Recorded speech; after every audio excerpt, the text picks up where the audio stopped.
G'day guys, and welcome to another episode of Friday Knockoff. Hewy, great to be here, mate. Episode number 4, thanks to good work. Short week because of the long weekend. Footy's returned. How exciting. I'm pumped. Last night was an absolutely cracking game. Yeah, it was good, but I think tonight will be even better. Yeah, What was your favourite part of Richmond v Collingwood as we kick off things for round 2 in the AFL? I thought the umpiring was fantastic. Well, they're always good, the umpires. And tonight's game is going to be even better. We're going to get to the all the news from AFL and NRL. We'll have a bit of a chat about that a little bit later on in today's show. Obviously, we're brought to you by Good Work. It's an app designed for tradies to help connect you guys and bring you closer together as we bounce back from COVID-19. Just going to preview a little bit of what we got on the show today. Yeah, just before you do you own any other clothes? Every single week you rock up wearing the exact same jumper, black T-shirt, jeans. Mate, go and get some clothes. Look, I'm thinking about it. It has been commented on, and I do appreciate all the feedback on my fashion sense, and I promise you I'll do better next week. Coming from a bloke wearing a bomber jacket. I love it. Look, the AFL is going to get back up and running. We are going to chat to Jeff White. I know you've got a few Whitey stories, and Jeff's going to be here. He's got his own social media and digital business, and he's going to be helping out in terms of giving tradies advice on what they can do to get the most out of their social and digital media, which is a really important thing. It is becoming more important. COVID's taught us all about getting everything online and how critical that can be. Reach Foundation, so they're critical, again, kind of linked to Jeff White, and I know you've got some Jim Stein's memories. Jim Stein started up a charity, the Reach Foundation. It's all about building resilience in young people. Now, the greatest rivalries is going to be a theme that we're going to talk about today, because footy's back. We're both Hawthorn supporters. Again, don't hold that against us. That's half the reason that I got the gig, isn't it? Obviously, the greatest rivalry when it comes to the Hawthorn Footy Club has got to be Geelong v Hawthorn. 2008, we took out the flag. Then Jeff Kennett came out and put the curse on us by saying that he didn't expect Geelong to beat us ever again. And then what do you know? Yep. I think they beat us 11 times in a row, all by coming from behind. It was one of the biggest debacles of all time. 2008 grand final, right up until the prelim of 2013 was the next time you beat the Cats. So surely the Cats have got to go down as one of your greatest rivalries. They were obviously a great footy club, and even though we have a hatred for Essendon, the rivalry with Geelong was something a bit different. They were never spiteful games, but they were always really close, good, hard-fought contests. So, yeah, it was always fun. Who was your favourite player for Geelong? If favourite's the right sort of word. Yeah, Matty Scarlett, being a guy that enjoyed the defensive side of the game, his body work and positioning and everything. It's not glamorous football, but his spoiling and his reading of the play was first class, and I rate him one of the best fullbacks of the modern era. A little bit Silvani-esque, I reckon. Yeah. Just kind of not too pretty. He's about a 6 or 7 time All-Australian. Yeah, He played on me one day when we played the Cats. I couldn't work out why he didn't go to Buddy or Ruffy. I had 3 possessions for the game, and everyone said what a great defensive forward role I did, but I wasn't a defensive forward. I just couldn't get near it because he just move you where he wanted you to go, which was out of the play. So I still to this day claim it was a great defensive role I played. And really looking forward to it today. So thanks very much for joining us, really growing our network, and the reason we are is Jimmy. Yeah, there's no doubt about that. With finance. Revelation. He's probably going to be looking just as good as he did last week. We're going to have a chat to him about all things financial right after this.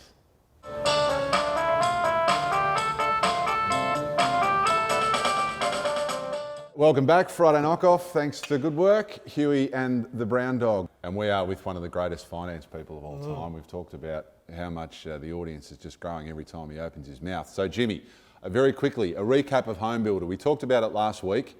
It's been announced, 25 grand. There's been some discussion and debate over the weekend around who can and can't qualify. Can you just give us a quick summary and whether or not you still think it's a good thing after some of the finer prints? There's 2 sets of criteria to qualify for this grant. One is that the contract of the bill determines whether or not this can be achieved or not. So it's between $150,000 and $750,000 for a contract. The bill contract talking about.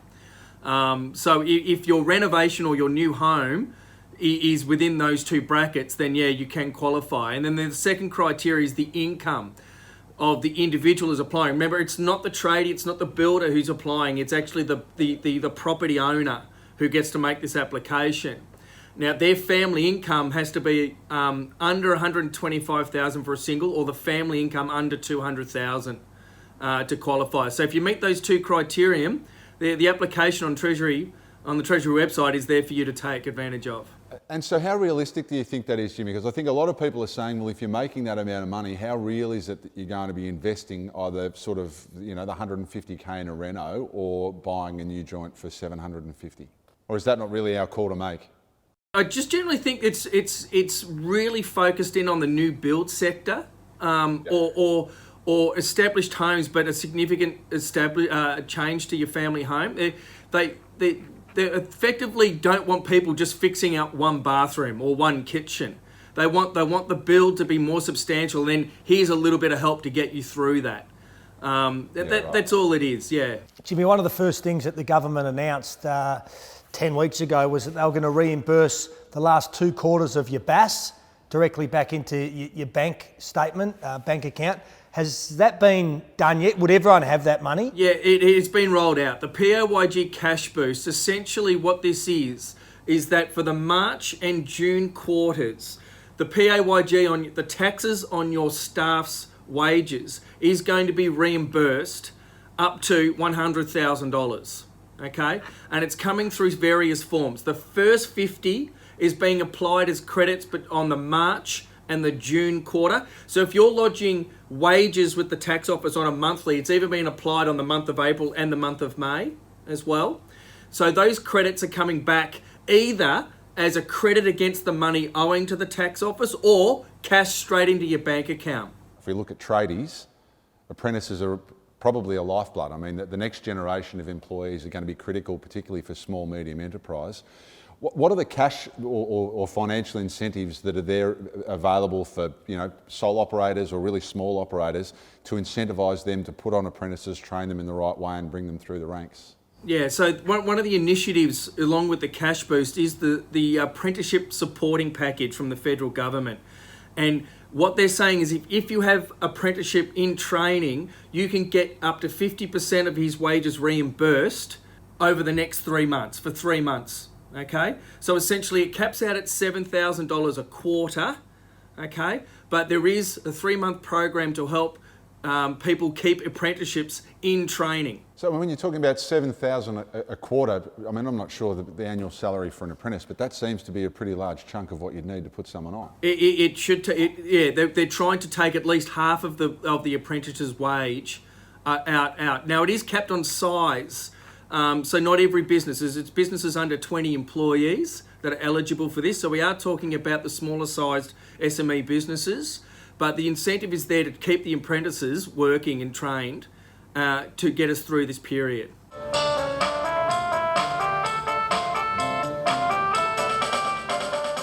Challenge time is on. Jimmy, we've done everything we can to try and get you over the line. Yeah. Brownie, you are right up there. I'm handicapped. Your IQ, pardon?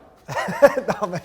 I'll still give. Yeah, he's off 7, I'm off scratch. That's handy. Jimmy, you've just got a lift here, mate. I'm trying, mate. I'm trying my best. You're 0 and he's 3. This is the 4th time at it. So giving you every chance. All right. First up, trivia questions. All you got to do is buzz in when you know the answer. NBN's been improved at your end, so there's no lag. First question, challenge time. Here we go. Which planet is the hottest in our solar system? Venus. Oh my God. How did you know that? I was going to say Mars, but then I changed to Venus. I just had a memory. I used to do all the planets back in the day. All right. Well, Olivia's tried her hardest here to make you win, but I think... Every time I get one right, why is everyone so surprised? Like there's like a gasp. All right, here we go. 1, Brown Dog, Jimmy, Zip. God, I enjoy asking these questions. Question. In what year was Queen Elizabeth born? Oh, Jimmy. Jimmy, come on, mate. It was 28. My fellow Australians. No. I reckon she's 94, which means she was born in, what's it, 2020? I know I've got 94. Take the 4. Gets you to 2016. So the maths Take is the 90. Yeah. You've got to say the answer. Can I say 90? She's 94. No. The question is, what Okay, year was Queen so- Elizabeth born? So 20 would be 2000, and then 74. 1920. 3, 2, 1. You got to say. 26. Oh, he's got it. Is that right? Yes. How bad was my maths? But am I right? Yes. There you go. You were very good, and I was really hoping you'd get it. maths For needs a everyone bit else of work. playing at home, April 21 in 1926. Brown Dogs 2, Jimmy, you're 0. I really want to get to some of these other questions, but we've only got a few more. We really need you to get this one. Okay. Who invented the scissors? Edward Scissorhands. I have no idea, mate. No. So That's this a is all shocking yours. question. This is all yours, Jimmy. Who invented the scissors? Who invented the scissors? Are you serious? He's an artist. Oh, Da Vinci. Bang. Oh, that. 2, no? I thought Da Vinci was a painter, by the way. Okay. No, he was a philanthropic artist and inventor, Brownie. He was everything. Right. Okay. Okay. So Olivia, so next time. That was Michelangelo I was thinking of. Art and things. We want Jimmy to win. Art and things. Okay, so now we're going to show you a picture of someone, Come on. and then I'm going to give you a few clues. You're going to have one picture each. I'll start with you, Jimmy, because you're trailing. You get one picture, and then I'll give you some clues. I'll give you 3 clues. You get more points depending on the level of clues I give you. 3 down to 1. Yeah? We're giving you every chance. Here's the first one. Who's that? That's Michael Caine. It's not Michael Caine. It looks like Michael Caine. Are you going to show me at some stage? No, or- I'll show you the next one. Before becoming an actor. Oh, no, it is Michael Caine. Yeah. Can we actually get a new I had host, the wrong please? card down the wrong way. It is Michael Caine. You're not doing it. Only supposed to blow That is the the bloody best. That doors is the off. best vision of all time.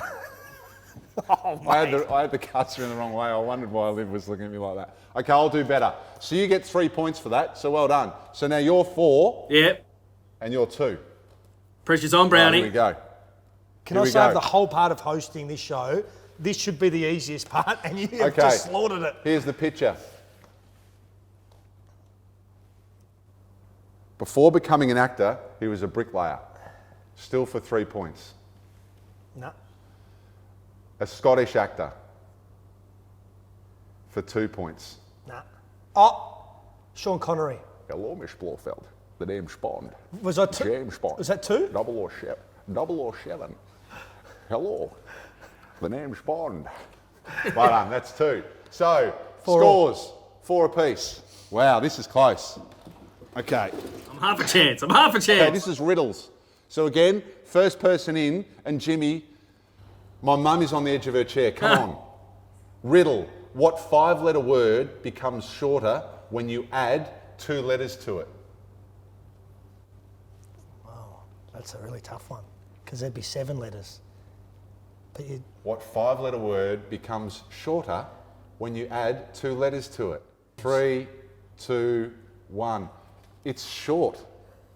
Oh. Short becomes shorter when you add 2 letters to it. oh, well done. Yeah, a you riddle. know what? I've Yeah. never heard that before. Okay. And I'm going to use that. So this has worked out beautifully. Well so done. we That are was a 4 good- apiece, and I've got the last riddle in my hand. Jimmy, come on. All right. Riddle me this. Riddle. I am the beginning of everything, the end of everywhere. I'm the beginning of eternity, the end of time and space. Forever. What am I? Wrong. Jimmy. The Big Bang. I am the beginning of everything. We both got it wrong, so it's... The Yeah. end of everywhere. What was before the Big Bang? I'm the beginning of eternity, the end of time and space. I'm the letter E. Clearly we're not good with those sort of... I'm the letter E. It's on count back. Yep. I'll probably win it again, to be honest, because I got 3. Surely get half things points. right, Surely and get he only got 2. half match payments for this. Come on. Do you know what I mean? I got 3 things correct, and he only got 2. But one was worth more. Brownie's 4. You're 0. I'm sorry, Jimmy. The brownie curse continues, mate. But you know what? Campbell curse. We've learned the Campbell curse. We've learned a lot about what you need. So next week, I think we're going to have an art section. This is my sweetest victory by Sculptors far. and artists. Get out of it. Challenge time.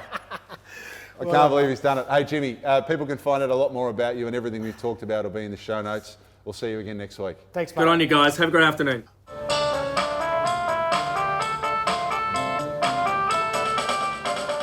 G'day guys, welcome back to Friday Knockoff. Brown Dog and Hewy are here with you. Let's grab the drink. Enjoy a refreshing beverage on your Friday afternoon as we connect people via the Good Work app and help tradies bounce back from COVID-19. This next man, I know you've got... Superstar. Well, yes, he is. A big leap, taking the massive marks before massive marks are really a thing. Yeah. And boy, hasn't he come a long way since he stopped playing footy. And we're going to get to that. He's played golf with Michael Jordan. We're, of course, talking about Jeff White, who has his own social and digital business, White Echo. Hey, Whitey, up on the Gold Coast. Really nice for you to join us for Friday Knockoffs, mate. Everyone talks about Brodie Grundy and Max Gawn being superstar ruckman and doing it all. He was doing that 15 years before they were even in the AFL. How are you, Whitey? Thanks, Brown Dog. I appreciate it. Hello, Hewy. Yeah, I'm good. It's actually a bit chilly up here on the Gold Coast, but I'm not going to talk about the weather. What, 23 It's degrees 25 or something? degrees. It was -1 on Tuesday morning in Melbourne, so it's been freezing. Yeah. No, we don't get that low. You'll be going all right. Hey, Whitey, footy comes back this weekend, and as we've been touching right throughout the show, big rivalries. You kicked things off at Freo and then headed down to the D's. Have you got any of the biggest rivalries as we look forward to round 2 of the AFL kicking off again this weekend? Yeah, well, the rivalry would have been the Melbourne and Collingwood at the G. So that was our biggest rivalry. So Queen's birthday weekend game was always a big spectacle, big crowd. I went through, many of those, I think, 98 through to 2008, and played a lot of them against Josh Fraser. So it was really good battles and stuff like that. And you also spent a time up as ruck coach at the Gold Coast Suns. Yeah, I worked with the Suns for a little while and was fortunate enough to be in the presence of the doggy. So We set them alight up there at the Gold Coast, mate. Talk us through your business as well, White Echo, because you've been building that for ages now, and you're sort of at the forefront of Social and social networking and things like that. yeah, well, I mean, we had many conversations at Carrara there, doggy, about all that sort of stuff, digital media. But yeah, I fell in love with it in 2009 when I started Twitter. But a lot of press were sort of asking me what was Twitter, and I couldn't understand how they didn't know Twitter. So I started doing it for clients for a free service, and it gradually went into a full-time thing. Started in 2010. So it's a good journey. I love it. I love the social media. It's great. I just love. It's not about me personally. It's about building the brands, and so it's it's very enjoyable. Probably our audience though are more tradies, Whitey, so they might think that being online or having a website or having a presence on Google isn't important. But can you tell us, maybe give us a few tips as to why it is important, even if you are in an industry that is historically built on relationships and probably word of mouth in terms of quality of work and how you go about growing your business footprint? Well, it's just, you look back 10 years ago and companies didn't have websites. You go, well, this day and age, why don't you have a website? That's your front office, essentially. I mean, digital media and social media is not going to go away. I mean, you can see how it's sort of impacting the globe at this present time. But yeah, you've really got to have a presence. You've got to have a voice. So we've chatted to our finance guy earlier, Brownie. Jimmy has given us some tips around some government grants and incentives that are available for small businesses. And we know that there's sort of a $10,000 grant available if you want to be able to grow your business as we bounce back from COVID-19. If you could give people a bit of an insight as to what they could spend that 10 grand on if they were looking to grow their digital assets or their digital footprint, where would you say they put the money, and where would it be best to focus on for the next 6 to 12 months? You don't want to spread yourself too thin, but you got to cover the boundaries, which is Google. Google's the number one website. Make sure you have a health check. I mean, there's so many websites out there. Everyone goes to the mobile phone. Everyone's access to the mobile phone. How many websites do you see that are desktop? And you have to zoom and all that sort of stuff. So make sure you do a bit of a health check on your website first and foremost.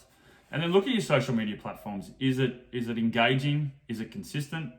And look at the visual side of things. And don't, I mean, you got things like TikTok coming through, and does that work? But at the end of the day, you've got to really assess, what your target market is, and that's the platforms are there. If you're selling a visual product, you've got to be on Instagram and Facebook. There's no question. So. Perfect, mate. whiteecho.com.au. Search Whitey, he's all over it. You see his face, and something else you'll probably also see is, and I'm so jealous of this, I got back into golf. I got my handicap again, Whitey. I know you're down around 1 or probably scratch. I've come in from 15 to 13 after winning fromThe B grade the other week. Yeah, so you were happy to send me. You were happy to send me that text message too, which I was very proud of. But mate, that hard, it pales into insignificance when it comes to your experience on the course. Particularly, can you just talk us through having a hit with Michael Jordan? Well, yeah, it's a great story. I mean, I'm an idol of since I was 10 years of age, but I've been good mates with Adam Scott. So this is where the link came in, and Adam was playing in Chicago at the BMW Invitational, part of the FedEx. This is 2011. I decided to fly over and watch him, and he got a message from Michael. We call him MJ. We'll just call it MJ. Call him MJ. Mates can do that. And mates can do that. MJ texted him and said, hey, are you around on Monday? I'd like to play golf with you. He said, yep, no worries. I've got a buddy from Australia. Yep, bring him along. So rocked up to the course. We played as a 6-ball. He put all the balls in his hand. This is MJ. Threw them up. And it was Billy, which are 2 buddies of his with Adam. And there was Johnsy, who's a mate of ours that lives in Chicago, MJ and myself. And I was obviously very nervous, but I was even extra nervous. I hadn't played golf for ages. Because the twins are just identical twin boys. They're just born. So I hadn't played any golf. And I was shitting myself. And anyway, got around and I had a final putt on the last hole. It was a 15-footer and it was to win. And it was just one of those things that you can't picture, but MJ sinking the winning shot. I sunk the putt. We won the game. His chest pumped at me, giving me a high five. He's turned around and said, see, I not only inspire everyone that comes onto my team, take that. And he used, obviously, languages. And a couple of cigars and how much folding? We teed off at 8 o'clock. He had a cigar going already and vodka and gin the whole way. Really? Yeah. And gambled on every hole. Yeah, so we had a punt going, but I didn't find out until a year later with the buddy of his. He rang on the phone and it was a bit of a long story, but he turned around and said, "That's right, that putt on the 18th at Whitey won me 25 grand." So he's my mate forever. How good's that? That's a great story. Oh, mate, outstanding stuff. And I know you're really keen to get involved in the Champions Tour, so keep cracking away on the golf, mate, and fingers crossed if I'm up in the Gold Coast or you're down here playing one of those courses or Adam Scott's around, give us a buzz and I'll see if I can bring some of my fromThe form up north with me. Well, hopefully if it's at the Champions Tour, which is 7 years away, you've got down from 15 to 13, you've got a little bit further down the track. Absolutely no chance, mate. Hey, Whitey, really good to join us. Whitey. Great to see you again, mate. All the best to the boys, and we'll chat to you again soon. All good, no worries. Thanks, guys.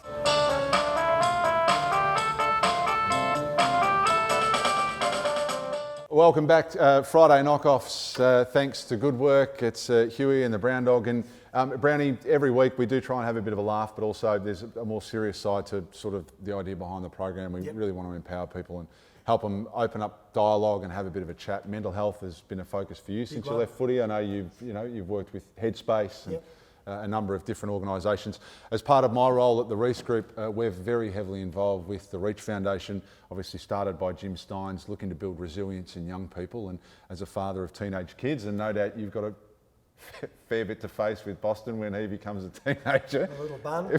Boston bun. If you reflect on your teenage years, Dan's joined us from the Reach Foundation and probably going to give us a few tips on how you can help build resilience and chat about mental health openly with some of the younger kids around the traps. Dan, how are you, mate? Yeah, good, guys. Thanks very much for having me today. No problem at all. Well, the Reach Foundation was started by Jim Steins with a focus on mental health in young people. It's come a long way since Jimmy was first involved. Can you give us an update on how things are going at Reach and what we can do to get involved? Yeah, so you nailed it before when you said that it's about resilience. It's also a lot about leadership and also just connecting with other young people. I think that's what Reach does better than anybody, is we're able to connect with young people and connect young people to other young people so that they can actually have conversations about their lives with people who are their peers, rather than, I guess, the old-fashioned approach of someone older going to a younger person to kind of help them with their problems. The approach that we take is just to have a chat about life and how they're going, and whatever comes from that comes from that. I think one of the most important things for young people growing up is life's not always going to be perfect. You're not going to get the marks you want at school. You're not going to get picked for the team, the promotion, whatever that may be. And dealing with those sort of failures and trying to turn them into success, is that one of the things that you really focus on? Yeah, it's very much about normalizing the fact that, we all go through different things, and it's not about who's got, the worst life or the best life at all, but, we all experience the same emotions, we all experience challenges, and the more that we can normalize that everyone is generally struggling with something, the more we see people's resilience building.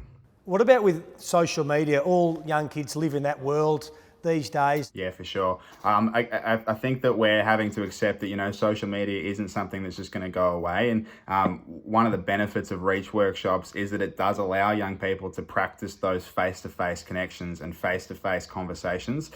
So we definitely are an advocate of that and not just staying online. However, we are trying to evolve a bit to have more of that stuff online, because for some young people, that's just where they feel more comfortable at the moment. So if we can kind of get that connection happening online as well, that's much better for us and them. And in terms of our tradie audience, obviously they're going to be working with young apprentices. What are some of your top tips when it comes to either opening the conversation with them around resilience or any mental health experiences they might be going through? What are some of your top tips for how you can have that conversation? I think the main thing is, first of all, just to not assume what a young person's life is like. That's one of the big things I've learned from doing this work. Is I grew up with a pretty stable home with, pretty, I guess, typical Aussie kid things. But what I've learned in this job is that there's a lot of young people out there who've got really, really different lives. And so I think just not assuming that every person who walks into your work site has had the same life as you. One good tip is just to, think about when you were, 15, 16, 17 and approach them like that, just that might be going a little bit back for you boys, but not for me, for him. To bring it back to a serious note, I think the best thing that, blokes on work sites could do, and adults on work sites could do in general, is just to role model the behavior that they want to see, Speak up yourself about how you're going. The banter that happens on a work site, I'm sure, is incredible. But, if it's a banter 100% of the time and nothing serious ever, then, there's going to be consequences of that. Oh, you're doing a great job, and thanks for your time. Keep it up. Thanks very much for having me today, boys. Really appreciate your time.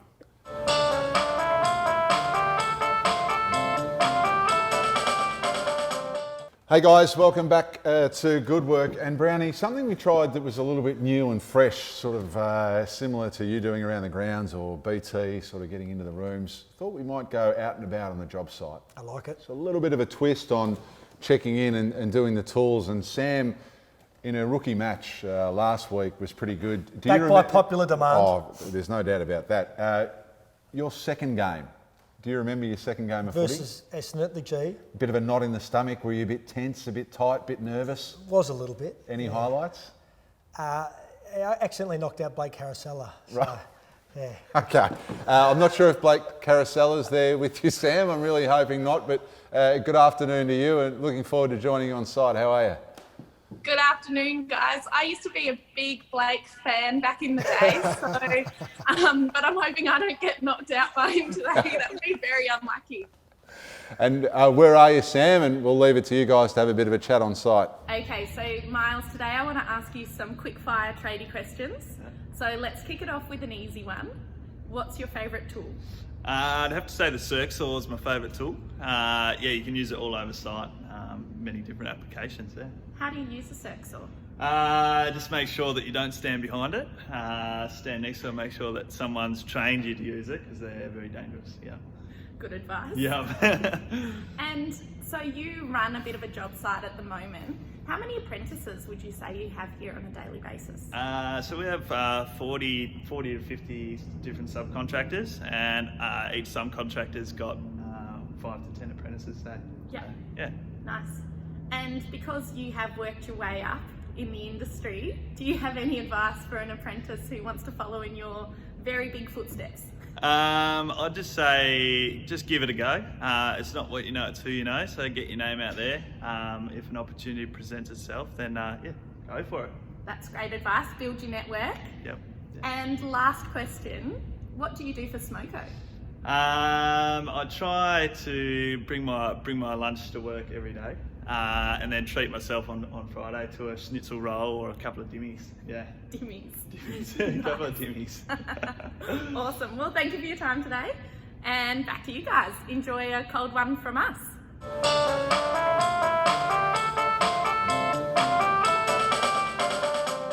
Friday knockoffs, thanks to Good Work Connecting Tradies as we bounce back from COVID. Episode 4.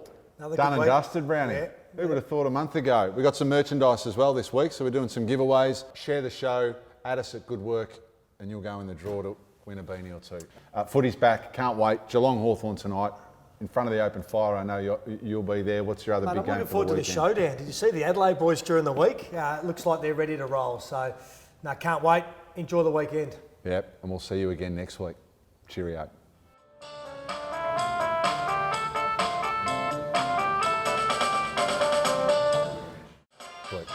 Cheerio. Cheerio, that's such an old person saying. Toodle pip. It's the 1930s and he's at it again. Here he is saying goodbye from Good Work. Over to you.